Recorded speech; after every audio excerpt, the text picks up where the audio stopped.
Okay, तो dipole के लिए ये अपना लास्ट टॉपिक रहेगा।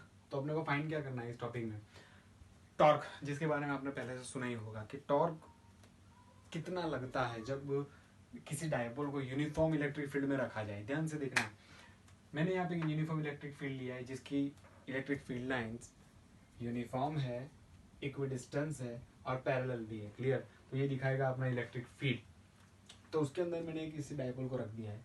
क्लियर? ये है अपनी डायपोल यहाँ से लेके यहाँ तक। क्लियर? जिसका टोटल डिस्टेंस है 2L और ओरिजिन से हर एक चार्ज का डिस्टेंस लिया है मैंने L।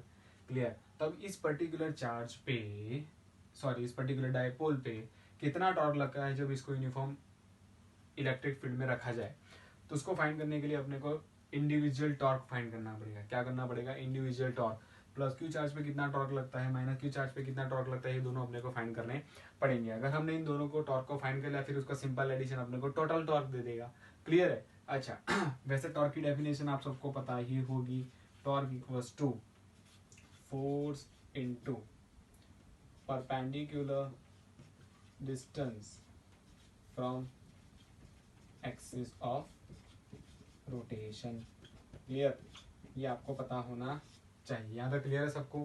ओके, तो अपने प्लस क्यू चार्ज के लिए बात करेंगे तो टॉर्क फॉर प्लस क्या आ जाएगा? Force into perpendicular distance from axis of rotation. अब इलेक्ट्रिक फील्ड में अगर कोई चार्ज रखा है तो उसके ऊपर फोर्स कितना लगता होगा? ध्यान से सोचो। इलेक्ट्रिक फील्ड है, इलेक्ट्रिक फील्ड की वैल्यू क्या आएगी इंटेंसिटी की? Force upon charge. Clear? Okay, तो अगर कोई इलेक्ट्रिक फील्ड में कोई भी चार्ज को रखा जाए तो उसके ऊपर फोर्स कितना लगेगा? तो यहाँ से मिल जाएगा F इक्वल्स टू क्या आएगा? QE। यहाँ तक क्लियर है?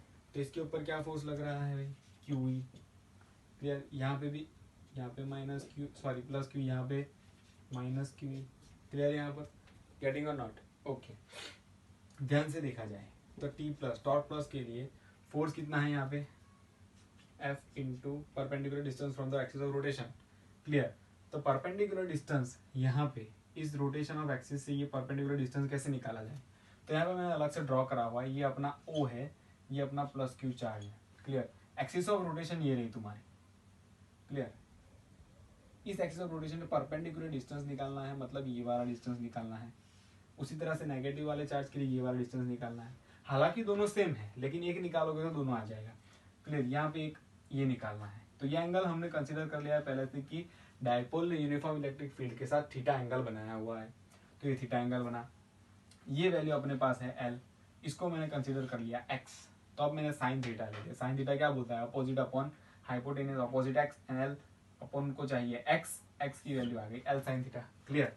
तो यहाँ पे F की जगह पे हम क्या लिख देंगे भाई? QE into distance from axis of rotation कितना मिला अपने को? L sine theta. क्लियर? तो ये क्या बन गया? QE L sine theta. Clear? उसी तरह से पॉजिटिव वाले टॉर्क के लिए क्या है? Same force QE। क्लियर? और परपेंडिकुलर डिस्टेंस उसके लिए भी सेम L साइन थीटा। अब नेट टॉर्क या फिर टोटल टॉर्क कितना आएगा? दोनों का addition, tau plus plus tau minus. Clear? Okay, कितना आता है?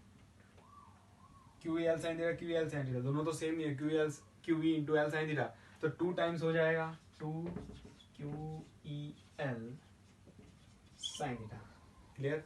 अब ध्यान से देखा जाए इसको, जरा ध्यान से देखा जाए इसको, तो टॉ नेट अपने को मिला है 2QL E sign theta.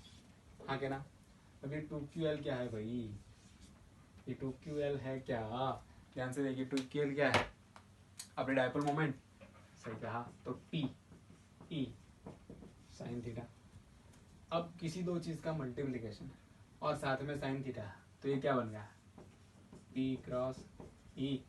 Clear? Cross product. तो तुम्हारा टॉर्क जो है वो होता है PE या फिर P साइन थीटा। अच्छा, यहाँ पे दो केस होंगे। पहला केस होगा मैक्सिमम टॉर्क के लिए। किसके लिए? मैक्सिमम टॉर्क के लिए। अब टॉर्क का इक्वेशन क्या है? P sign theta. Clear?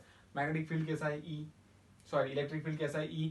Uniform मतलब वो चेंज होता नहीं है। पी मतलब डायपोल मोमेंट, डायपोल मोमेंट किस पे डिपेंड करती है, चार्जेस पे और उनके बीच के डिस्टेंस पे। अब तुमने यहाँ पे रख दिया तो चार्ज की वैल्यू चेंज नहीं होने वाली, डिस्टेंस भी चेंज होने वाला नहीं है, तो कौन सी क्वांटिटी है जो चेंज हो सकती है, that is sine theta. Clear, मतलब अगर मुझे टॉर्क को मैक्सिमम करना है तो sine theta should be maximum. अब साइन थीटा मैक्सिमम मतलब एक उसकी वैल्यू होनी चाहिए। अब साइन थीटा एक आने के लिए साइन थीटा शुड बी 1, तो थीटा विल बी 90। जब थीटा 90 होगा, क्या होगा, थीटा 90 होगा तो उसके ऊपर मैक्सिमम टॉर्क लग रहा होगा। और जब मिनिमम टॉर्क की बात कर ले तो मिनिमम टॉर्क के लिए क्या करना पड़ेगा, साइन थीटा शुड बी 0, क्योंकि पूरा टर्म 0 हो जाएगा उसके हिसाब से। तो साइन थीटा 0 का बताया, थीटा इक्वल्स टू 0 पे। क्लियर यहाँ तक? ओके, तो ये दो केस थे जो अपने को जानने थे, और ये सब कहानी थी torque acting on dipole placed in uniform electric field. याद रखना है अपने को P cross E, P sine theta.